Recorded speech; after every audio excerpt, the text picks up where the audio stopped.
Cinema disappoint చేయదు. ఎందుకంటే ఎప్పుడో ఒక ర్యాండమ్గా వచ్చిన ఒక థాట్ తనకి చెప్తే తన స్టైల్లోకి తను మార్చుకుని రాసుకుని ఈ సినిమా తీశాడు. శివసాయి నిజంగా చాలా, ఎందుకంటే చాలా పెక్యులర్ మనిషి. తనకి నచ్చిన పని, తనకి దేని మీద అయితే కమాండ్ ఉంటుందో దాన్నే నమ్మి తీస్తాడు. నిజంగా ఇలాంటి ఒక కాన్సెప్ట్ని ఫ్యామిలీ అందరూ చూసే విధంగా దీన్ని మలిచాడు. ఈ సినిమాని ఫస్ట్ ఆదిత్య మ్యూజిక్ వాళ్ళు వచ్చి మా మీద నమ్మకంతో ఈ సినిమా తీసుకున్నారు. నిరంజన్ గారు, ఆదిత్య మ్యూజిక్. సార్ మీరు నేను మాట్లాడేటప్పుడు చూడండి సార్, మళ్ళీ తర్వాత మెసేజ్ పెడతారు ఏంటి థ్యాంక్స్ చెప్పలేదని. అది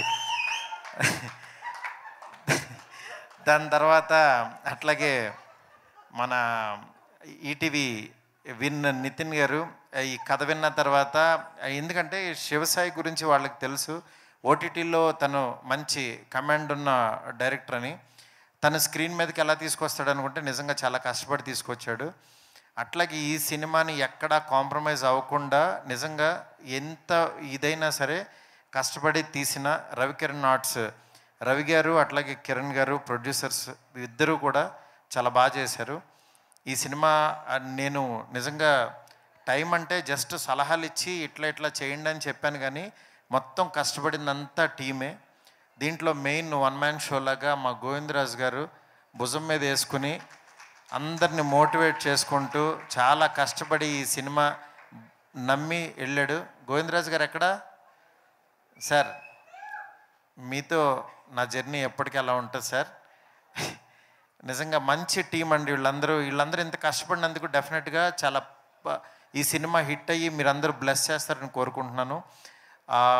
ఈ సినిమాలో సాంగ్స్ కానీ మ్యూజిక్ కానీ అట్లాగే డైలాగ్స్ కానీ ఎంటర్టైన్మెంట్ కానీ ఎమోషన్స్ అన్నీ ప్రాపర్గా పక్కగా మంచి టైంకి ఒక మంచి మెసేజ్ లాగా కూడా ఉంటుంది. At the same time present జనరేషన్లో ఇది ప్రాబ్లం ఉంది.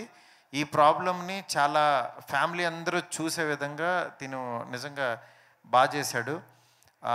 నాగేష్ గారు అట్లాగే చాలా బాగా చూపించారు. టీం అందరి గురించి ఇంకా చెప్పేదేం లేదు, అందరూ డైరెక్షన్ డిపార్ట్మెంట్ అందరూ బాగా చేశారు. ఆడియన్స్ అందరికీ చాలా చాలా థ్యాంక్స్ చెప్తున్నాను. ఎందుకంటే ఇలాంటి సినిమాని ఎంకరేజ్ చేయండి. ఎంకరేజ్ చేస్తేనే ఒక కొత్త టీం ఇది ఉంటుంది. ఎందుకంటే నాలంటోడు ఎవడో ఒకళ్ళు యాక్చువల్గా ఇలాంటి టీంని కొంచెం ముందుకు పంపిస్తూ ఉంటే డెఫినెట్గా మీరు నేను ఈ రోజులలో ఎలా వచ్చానో అట్లా ఈ టీం కూడా రావాలని చెప్పి మనస్ఫూర్తిగా కోరుకుంటున్నాను. ఇక్కడికి వచ్చిన నా ఫ్రెండ్స్ అందరూ, స్వామి గారు కానీ, అట్లాగే సుబ్బు గారు, విజయ్ గారు, ప్రొడ్యూసర్ విజయ్ గారు, ఇట్లా ప్రవీణ్, పేరున ప్రతి ఒక్కరికి చాలా చాలా థ్యాంక్స్. ఈ సినిమా ఇంకా చూడండి, రేపు ప్రీమియర్ పెడుతున్నారు. ఉందా? ఓకే, ఉందంట. నాకు కూడా చెప్పలేదు, ఎందుకంటే నేను చాలా షూటింగ్లో చాలా బిజీగా ఉన్నాను, అందుకని యాక్చువల్గా వీళ్ళే చేస్తున్నారు. రేపు ప్రీమియర్స్ ఉంటే అట్లాగే ఎల్లుండ సినిమా రిలీజ్ అవుతుంది 13th. ఫ్యామిలీస్తో వెళ్ళి చూడండి. పాపం రాజు పాపం రాజేం కాదు, అంటే సినిమాల్లో ఎన్ని ట్విస్టులు ఉన్నాయో నిజ జీవితంలో కూడా అన్నీ ఉన్నాయి.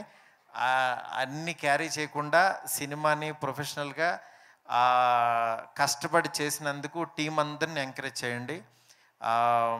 Thank you so much. Thanks everyone. Thank you so much.